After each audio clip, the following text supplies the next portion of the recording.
Friends, welcome to Saturday recipes. இன்னைக்கு என்ன recipe பார்க்க போறோம்னா ரொம்ப டேஸ்டியான ஹெல்த்தியான இஞ்சி ஊறுகாய் எப்படி செய்யறதுன்னு சொல்லி தான் பார்க்க போறோம். இந்த இஞ்சி ஊறுகாய் வந்து இந்த மாதிரி செஞ்சு நீங்க கண்டெய்னர்ல ஸ்டோர் பண்ணி ஒரு ஸ்பூன் போட்டு வச்சுக்கோங்க. கெட்டே போகாது. நீங்க வெளியில வச்சு யூஸ் பண்ணாலும் 3 இருந்து 4 மாசம் வரைக்கும் யூஸ் பண்ணிக்கலாம். ஃப்ரிட்ஜ்ல வச்சு யூஸ் பண்ணீங்கன்னா 6 மாசம் வரைக்கும் யூஸ் பண்ணலாம். ரொம்ப ஹெல்த்தியான ஒரு ரெசிபி, ரொம்ப ஈஸியா செஞ்சிடலாம். வாங்க டேஸ்டியான இஞ்சி ஊறுகாய் எப்படி செய்யறதுன்னு சொல்லி பார்க்கலாமா?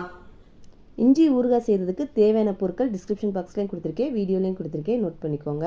1/4 கிலோ இஞ்சியை நல்லா மண் இல்லாமல் வாஷ் பண்ணிவிட்டு அதில் இருக்கிற தோல் எல்லாத்தையும் அப்படியே நல்லா கத்தி வச்சு சீச்சு எடுத்துக்கோங்க.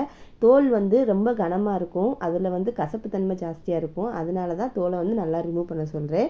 இந்த மாதிரி எல்லா இதுலேயுமே நல்லா தோலை வந்து ரிமூவ் பண்ணிவிட்டு திரும்ப இஞ்சியை நல்லா வாஷ் பண்ணி எடுத்துக்கோங்க.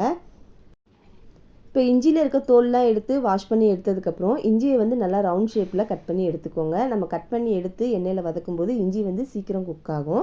அதுக்காக இந்த மாதிரி கட் பண்ணி எடுத்துக்கோங்க. இப்போ ஊறுகாய் ரெடி பண்ணிடலாம். கடாயில் 1 டேபிள் ஸ்பூன் கடுகு, 1/2 டேபிள் ஸ்பூன் வெந்தயம் போட்டு அடுப்பை சிம்மில் வச்சு நல்லா பொன்னிறமாக வறுத்ததுக்கப்புறம் இதை ஒரு பிளேட்டில் மாற்றி ஆற வச்சுருங்க.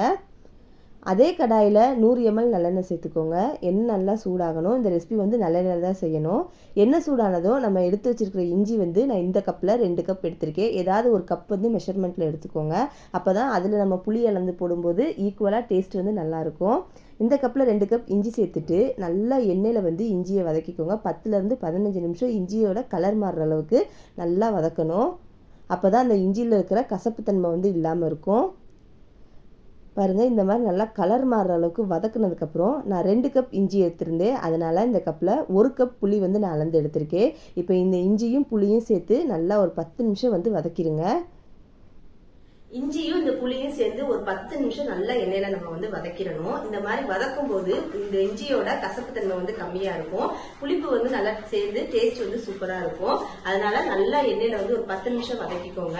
இஞ்சி வந்து நம்ம ஒரு கப்ல மெஷர் பண்ணி எடுத்துருக்கோம்ல, அதுல பாதி அளவு வந்து புளி சேர்த்துக்கோங்க. கூடவும் எடுத்துறாம குறையவும் எடுத்துறாம நல்லா பாதி அளவு எடுத்து செஞ்சீங்கன்னா டேஸ்ட் சூப்பரா இருக்கும். வாங்க இப்ப இஞ்சியும் புளியும் எந்த அளவுக்கு நல்லா குக் ஆயிருக்குன்னு சொல்லி நம்ம பார்க்கலாம். அடுப்பை மீடியம் ஃப்ளேமில் வச்சு வதக்குங்க. அப்போ தான் இதோட ஃப்ளேவர் டேஸ்ட்லாம் நல்லாயிருக்கும். நல்லா இந்த மாதிரி வதக்குனதுக்கப்புறம் இதை ஒரு பிளேட்டில் மாற்றி ஆற வச்சிடலாம். இப்போ நம்ம ஆற வச்சிருக்கிற கடுகு வெந்தயத்தை ஒரு மிக்ஸி ஜாரில் மாற்றிட்டு நல்லா நைஸ் பவுடராக வந்து அரைச்சி எடுத்துக்கோங்க. இந்த மாதிரி அரைச்சி எடுத்துக்கணும்.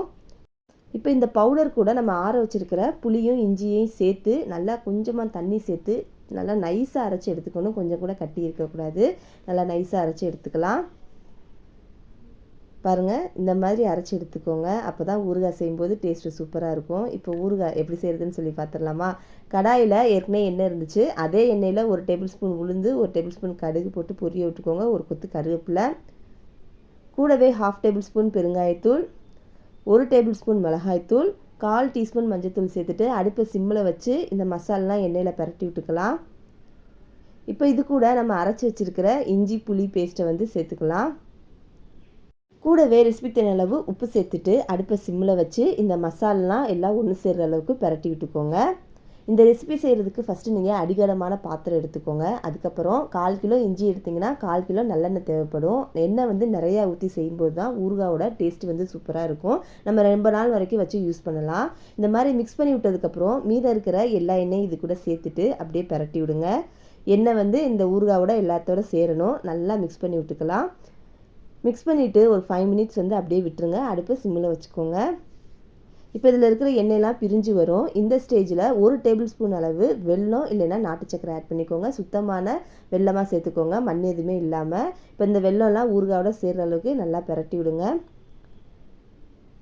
பாருங்கள், கொஞ்சம் கூட இது கீழே ஒட்டவே கிடையாது. ஏன்னா நம்ம அதுக்காக தான் எண்ணெய் வந்து நிறையா ஊற்றிருக்கோம். இந்த மாதிரி கரெக்டான பக்குவத்தில் வந்து இருக்கணும். அப்போ தான் ஊறுகாய் வந்து ரெடி ஆயிடுச்சு.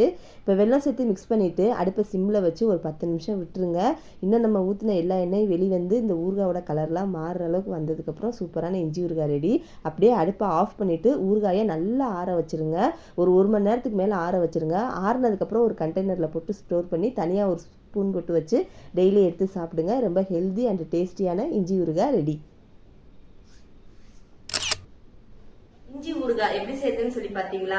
ரொம்ப ஈஸியான ரெசிபி. ஆனா கொஞ்சம் பொறுமையா அடுப்பை வந்து மீடியம் ஃப்ளேம்ல வச்சு செய்யுங்க. அப்பதான் டேஸ்ட் சூப்பரா வரும். நல்லா ஊறுகாய் வந்து ஆறுனதுக்கு அப்புறம் நீங்க ஒரு கண்டெய்னர்ல போட்டு ஸ்டோர் பண்ணி வைங்க. அப்பதான் கெட்டு போகாம இருக்கும். நீங்க இந்த ரெசிபி ட்ரை பண்ணிட்டு எப்படி இருந்துச்சு எனக்கு கமெண்ட்ல சொல்லுங்க. நாளைக்கு வேற ஒரு நியூ ரெசிபியோட உங்களை பாக்குறேன். நம்மளோட சாட்டர்டே ரெசிபிஸ் சேனலை சப்ஸ்கிரைப் பண்ணாங்க, சப்ஸ்கிரைப் பண்ணிக்கோங்க. நம்ம வீடியோஸ்லாம் லைக் பண்ணுங்க, ஷேர் பண்ணுங்க, இன்ஸ்டா பேஜை ஃபாலோ பண்ணிக்கோங்க. தேங்க்ஸ் ஃபார் வாட்சிங்.